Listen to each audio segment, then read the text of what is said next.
Hello guys, நம்ம இப்போது August current affairs 10 level 12 பார்க்க போகிறோம். ஸோ ஃபஸ்ட் கொஸ்டின் பாருங்கள்.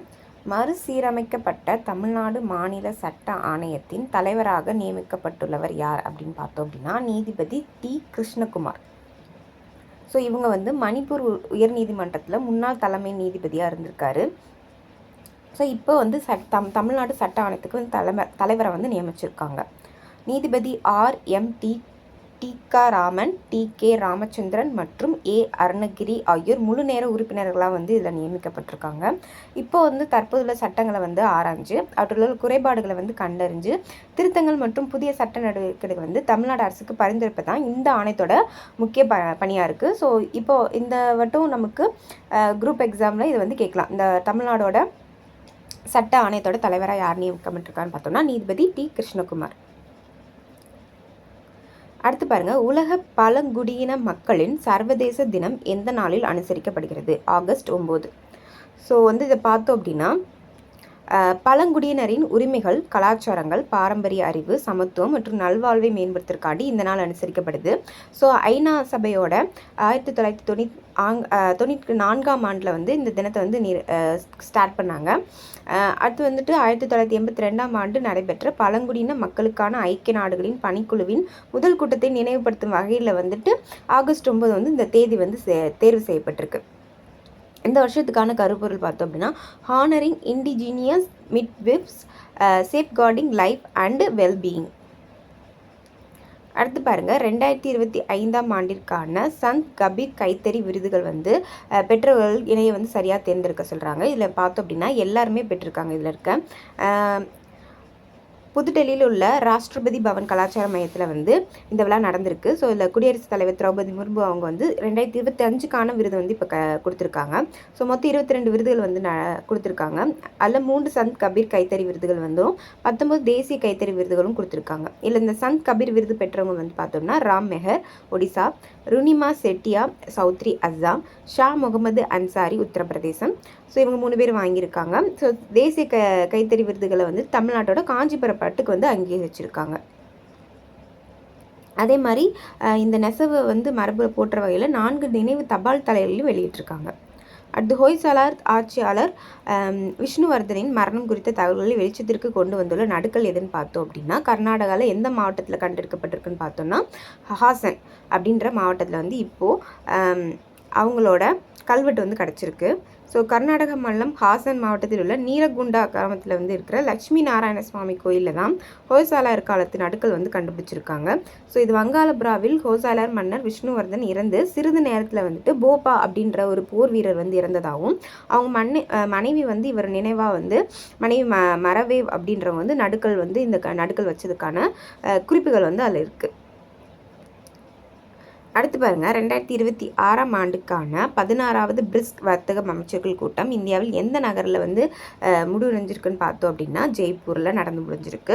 ஸோ 16வது பிரிக்ஸ் வர்த்தக அமைச்சர்கள் கூட்டம் ராஜஸ்தானில் இருக்க ஜெய்ப்பூரில் நடந்து முடிஞ்சிருக்கு. ஸோ புதுடெல்லியில் நடைபெற்றுள்ள உச்சி மாநாட்டில் சமர்ப்பிப்பதற்காண்டி 2030 ஆண்டிற்கான பிரிக்ஸ் பொருளாதார கூட்டமைப்புக்கான வியூகத்துக்கு உறுப்பு நாடுகள் இது பண்ணியிருக்காங்க. இதில் முக்கிய முடிவுகளாக பார்த்தோம் அப்படின்னா பிரிக்ஸ் தொழில்நுட்ப சபை மற்றும் பிரிக்ஸ் கணக்கீடு முன்னெடுப்பு உள்ளிட்ட உலகளாவிய மதிப்பு சங்கிலியில் செயல் திட்டம் 2026 to 2030 ஆண்டுக்கான ஒப்புதல் இதில் வழங்கியிருக்காங்க. சுமார் 2.5 ட்ரில்லியன் உலகளாவிய வர்த்தக நிதி இடைவெளியை சரி செய்ய உதவும் வகையில் MSME கடனுக்கான வழிகாட்டு நெறிமுறை ஏற்றுக்கொள்ளப்பட்டிருக்கு. ஸோ இந்த இவ்வளோ தூரம் உலகத்துக்கும் நம்மளுக்கு வர்த்தக நிதி எவ்வளோ தூரம் டிஃப்ரென்ஸ் இருக்குது, நம்ம 2.5 ட்ரில்லியன் அளவுக்கு இருக்குது. ஸோ அதை ஈடு செய்யறக்காண்டி எதில் இன்வெஸ்ட் பண்ணுறக்காண்டி வழி கொண்டு வராங்க அப்படின்னா MSMEயில் அதுக்கான கடன் வழிகாட்டுதல் நெறிமுறைகளை மாற்றி அமைச்சிருக்காங்க. ஸோ அடுத்து பாருங்கள், உணவு மற்றும் வேளாண் அமைப்பின் தரவுகளின்படி 2026 ஜூலை மாதத்தில் FAO உணவு விலை குறியீடு எத்தனை புள்ளிகளாக உயர்ந்திருக்குதுன்னு பார்த்தோம் அப்படின்னா 131.1. ஸோ இது என்ன அப்படின்னா இப்போது நிறைய விலை அதிகமாகிட்டே போகிறதுனால இப்போது அதுக்கான குறியீடு வெளியிடுவாங்க. ஸோ இப்போ அதுக்கான குறியீடு பார்த்தோம் அப்படின்னா 131.1 இப்போ அதிகரிச்சிருக்கு. ஸோ இது 2023க்கு அப்புறம் இப்போ இது ரொம்ப அதிகமாக இருக்குது. ஸோ காரணம் என்ன அப்படின்னா கோதுமையோட விலை 5.8% உயர்ந்திருக்கு. அதே மாதிரி தானியங்கள் விலையிலையும் 3.4% அதிகரிச்சிருக்கு. ஸோ இதுக்கெல்லாம் காரணம் என்ன அப்படின்னா வானிலை காரணமாக வந்து சரியாக மழை இல்லாமல் இல்லை அதிக மழை பெஞ்சு அதோட பயிர்கள் சேதமாகறதுனால இந்த மாதிரி அதிகமாகுது அப்படின்னு வந்திருக்கு. ஸோ அதே மாதிரி சர்க்கரையும் வந்துட்டு 5.6% விலைகள் வந்து அதிகரிச்சிருக்கு. ஸோ அதேமாதிரி காய்கறி எண்ணெய் விலைகளும் 2% அதிகரிச்சிருக்கு. இறைச்சி விலைகள் வந்து 2.8% அதிகரிச்சிருக்கு. பால் பொருட்களோட வந்து 0.7% சரிஞ்சிருக்கு. பால் பொருட்களோட விலை கொஞ்சம் சரிஞ்சிருக்கு. அதே மாதிரி தீவிர வானிலை, வெப்ப அலைகள், வறட்சி மற்றும் உணவு உற்பத்தி வர்த்தகத்தை பாதிக்கிறதுக்காண்டி இந்த விலை உயர்வுக்கு காரணங்களாக வந்து சொல்லியிருக்காங்க. ஸோ மோஸ்ட்லி நம்ம இயற்கையினால் நிறைய காரணங்கள் ஏற்பட்டு அதுக்கான விலை உயர்ந்தும் சில விலை சரிஞ்சும் இருந்திருக்கானது. இப்போ இவ்வளோ தூரம் புள்ளிகள் வந்து அதிகமாயிருக்கு. அடுத்து பாருங்கள், மாநிலம் முழுவதும் போதைப் பொருள் தொடர்பான குற்றங்களுக்கு எதிரான நடவடிக்கைகளை வலுப்படுத்துவதற்காண்டி தமிழ்நாட்டில் உருவாக்கப்பட்ட போதைப் பொருள் தடுப்பு சிறப்பு படை குறித்து பின்வரும் கூற்றுகளில் எது சரியானு பார்த்தோம் அப்படின்னா, இந்த படைக்கு வந்து எவ்வளோ செலவழிச்சிருக்காங்கன்னா 264 கோடி செலவழிச்சிருக்காங்க. தமிழ்நாடு முழுவதும் காவல்துறை ஆய்வாளர்கள் வந்துட்டு தலைமையில் 65 பிரிவு வந்து நிறுவப்பட்டிருக்கு. ஸோ அதே மாதிரி கூடுதல் காவல் இயக்குனர் அந்தஸ்தையும் வந்து அதிகாரிகளின் தலைமையில் வந்து செயல்பட்டுக்கிட்டு இருக்கு. ஸோ இது எல்லாமே கரெக்டு தான். ஸோ இதுக்கான நிதி ஒதுக்கீடு பார்த்தோம்னா 264 கோடி வந்து கொடுத்துருக்காங்க. 65 பிரத்யேக பிரிவுகள் வந்து இருக்குது. ஸோ இது எல்லாமே நம்மளுக்கு கொடுத்தது எல்லாமே சரி. கூடுதல் இயக்குனர் வந்து அந்தக்கான அதிகார வந்து தலைமையில் வந்து செயல்படும் அப்படின்னு சொல்லியிருக்காங்க. ADGP தலைமையில் வந்து இந்த படை வந்து செயல்படும் அப்படின்னு சொல்லியிருக்காங்க. அதே மாதிரி என்ன அப்படின்னா, மாநில அளவிலான ஒருங்கிணைப்பு மற்றும் உளவுத்துறை பகிர்வுக்கான சென்னையில் வந்துட்டு இந்த தலைமையை வந்து 24 மணி நேரமும் செயல்பட்டு கட்டுப்பாட்டில் வந்து இருக்கும். அப்படி அறை ஒன்றும் நிறுவப்படும் அப்படின்னு சொல்லியிருக்காங்க. அடுத்து பாருங்கள், பிரதான் மந்திரி சூரிய கர் முஃப்ட் பிஜ்லி யோஜனா. ஸோ இது வந்து என்னென்னா, அந்த வீட்டுக்கூரையில் வந்து சோலார் பேனல் அமைக்கிறதுக்கான ஒரு திட்டம் வந்து நம்மளுக்கு எங்கே கொடுத்துருப்பாங்க அப்படின்னா, மத்திய அரசுலேருந்து நம்மளுக்கு கொடுத்துருப்பாங்க. ஸோ இந்த இதில் வந்து எது சரியானு பார்த்தோம்னா, இந்த திட்டம் வீட்டுக்கூரைகளின் சூரிய மின் தகடுகளை அமைக்கும் குடும்பங்களுக்கு மாதம் 300 யூனிட் வரை இலவச மின்சாரம் வழங்குவதை இலக்காக கொண்டிருக்கு. ஸோ அதே மாதிரி இந்த திட்டத்தின் கீழ் பயனடையும் குடும்பங்கள் எண்ணிக்கை 50 லட்சத்தையும் கடந்திருக்கு. இந்த திட்டம் 2024ஆம் ஆண்டில் தொடங்கப்பட்ட ஒரு மத்திய துறை திட்டமாகும். ஸோ இது எல்லாமே கரெக்டு தான். இதையே இப்போ பார்க்குறோன்னா, இப்போ இதோட பயன்பாட்டு குடும்பங்களோட எண்ணிக்கை வந்து 50 லட்சத்தையும் தாண்டி இருக்கிறனால இப்போ இதை பார்க்குறோம்.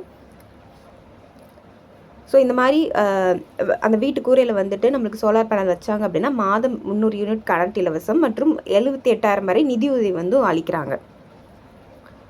ஸோ இது வந்து பார்த்தோம் அப்படின்னா, இது எந்த அமைச்சகத்தின் இருக்குன்னா, மத்திய புதுப்பித்தத்தக்க எரிசக்தி துறை அமைச்சர் பிரஹாலா ஜோஷி வந்து தெரிவிச்சிருக்காரு. ஸோ இது வந்து 50 லட்சத்தை கடந்திருக்கு அப்படின்னு. அதே மாதிரி 2024ஆம் ஆண்டில் தொடங்கப்பட்டுச்சு இந்த திட்டம். புதிய மற்றும் புதுப்பிக்கத்தக்க எரிசக்தி அமைச்சகத்தால் வந்து செயல்பட்டு இருக்கு.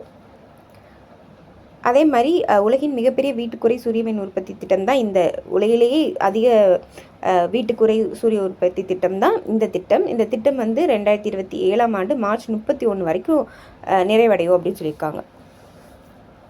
அடுத்து பாருங்கள், உலக சிங்கங்கள் தினம் வேர்ல்ட் லைன் டே வந்து எப்போ கடைபிடிக்கிறோன்னு பார்த்தோன்னா ஆகஸ்ட் 10.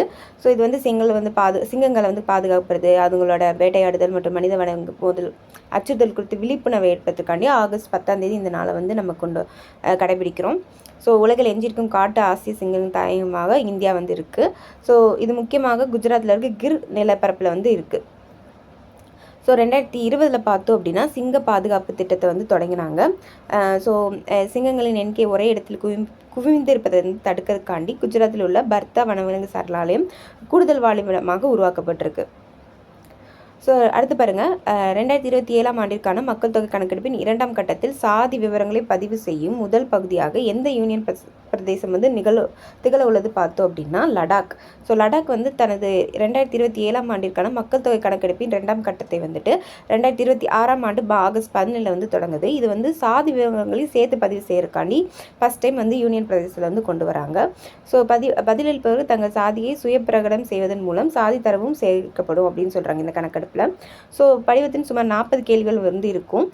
உண்மையான கட்டுப்பாட்டு கோடு பகுதிக்கு அருகில் பாதுகாப்பு அமைப்புகளை பாதுகாப்பு காரணங்களுக்காக டிஜிட்டல் குறியீடும் செய்ய முடியாது என்பதனால் லடாக்கில் சில பகுதிகளை வந்துட்டு காகித அடிப்படையில் தான் படிவங்கள் வந்து பயன்படுத்தப்படும்.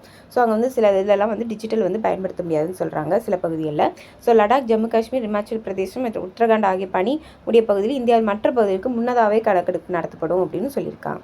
ஸோ இதோட August month 10th 11th 12th current affairs பார்த்து முடிச்சிட்டோம். இதுக்கு முன்னாடி இருக்க கரண்ட் அஃபேர்ஸ் வீடியோ லிங்க் வந்து நான் டிஸ்கிரிப்ஷனில் தந்துடுறேன். அதே மாதிரி மே மந்த் ஜூன் ஜூலைக்கான கரண்ட் அஃபேர்ஸ் PDF அவைலபிளாக இருக்குது. ஸோ வேணுங்கிறவங்க மறக்காமல் டிஸ்கிரிப்ஷனில் வாட்ஸ்அப் நம்பர் இருக்குது, வாட்ஸ்அப் பண்ணி வாங்கிக்கோங்க. வீடியோ பிடிச்சிச்சுன்னா லைக் பண்ணுங்கள். தேங்க்யூ.